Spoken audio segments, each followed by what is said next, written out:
36 years ago, on a winter's night, after having nursed a group of school children, Aruna Shanbhag was preparing to leave for home. She never did make it. She was attacked by a ward boy. He choked her with a dog chain, which cut off the oxygen to her brain. He then proceeded to sodomize her.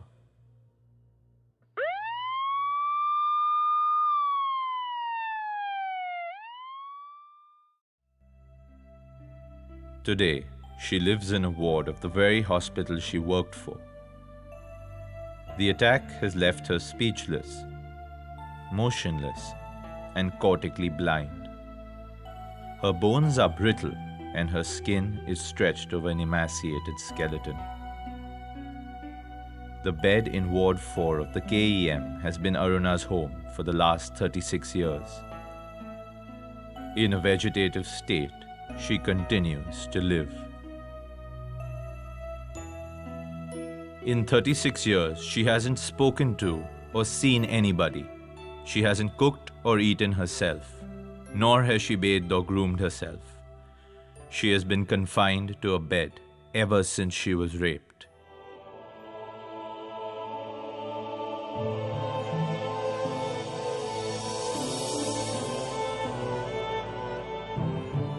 Can Aruna choose death?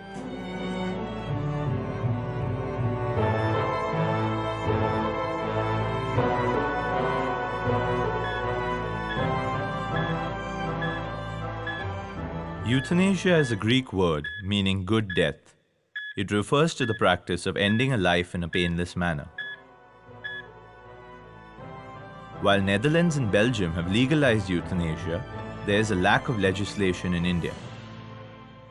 Is the position on euthanasia in India clear? No, I don't think so. The whole concept of life, the concept and meaning of life in itself has been defined under Article 21.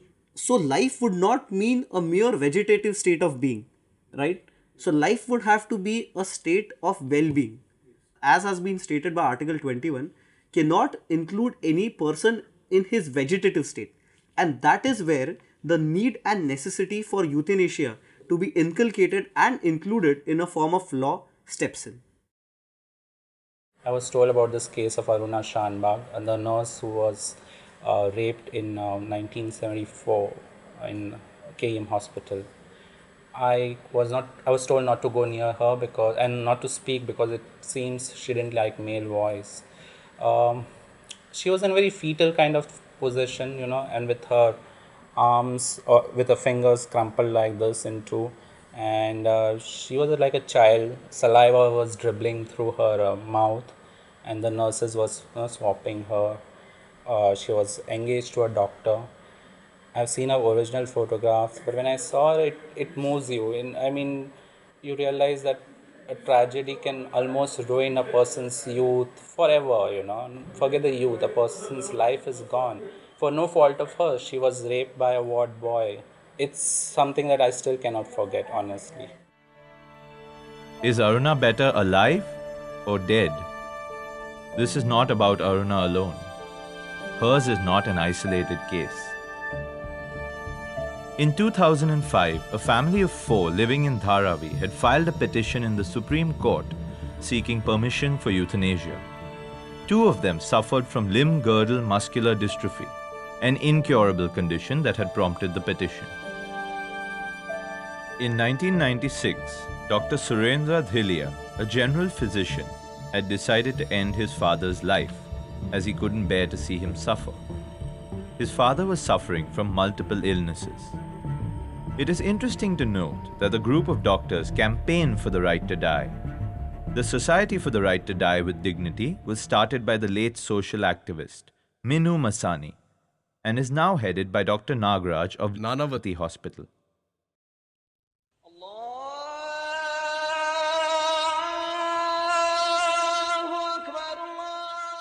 Islam's interpretation is a very scientific and logical interpretation. Everything that lives dies. Islam says no to killing human beings. It means that, that when God has given you the gift of life, you do not take the law into your own hands to destroy your own life. See, Islam expects you to live a happy and a good life. Yes, there is disease, yes, there is illness, which you have to fight and which you overcome. That is Islam's stand on it. या बाबतीत नेमकं मार्गदर्शन हिंदू धर्मात मिळत नाही आणि ते नाहीत त्याचं कारण असं आहे की आपली भूमी सुजलाम सुफलाम होती, आत्महत्या करावी किंवा मर्सी किलिंगसारख्या मार्गाचा अवलंब करावा असं वाटण्यासारखी परिस्थिती बहुधा नसावी. मर्सी किलिंगच्या बाबतीत म्हणाल जर ह्या सगळ्या यातना भोगल्याशिवाय आपली सुटका नाही असा एक हिंदू धर्मातला संकेत आहे. जीवनापासून परांगमुख होणं ही हिंदू धर्माची शिकवण बिलकुल नाही. येईल त्या परिस्थितीला टक्कर द्या आणि अंतिम यश मिळवा असंच हिंदू धर्म सांगतो. In Christianity, life is understood as a gift. When it comes to euthanasia, the teaching is very clear. That you cannot, you don't have a right. Suffering is considered is valuable from this point of view. That suffering, particularly if it is voluntarily accepted. It is considered to be spiritually transforming. When there is no reasonable hope of a person surviving, and it is extraordinarily burdensome to the caregivers, those who are looking after, then one does not have an obligation to simply perpetuate life when the quality of life is cannot be preserved. As far as Jainism is concerned and its views on life and death is every soul, it considers even one sense being has a soul which is always equal to the 5 sense being, like human life only. So every life is to be respected and we have right to live and not right to die. While active euthanasia is frowned upon by most religions, Hinduism and Jainism allow one to fast unto death to attain liberation. The Hindus call it samadhi, while the Jains have the concept of santhara. But in certain cases, it is a highest form of austerity when you start renouncing the world. So that is also another idea in Jainism, but that is at a higher spiritual level. But otherwise, we respect life. But if it is an austerity, if it is a tapa, there is no law made for it. And therefore, it should not be sensitized. It should be natural.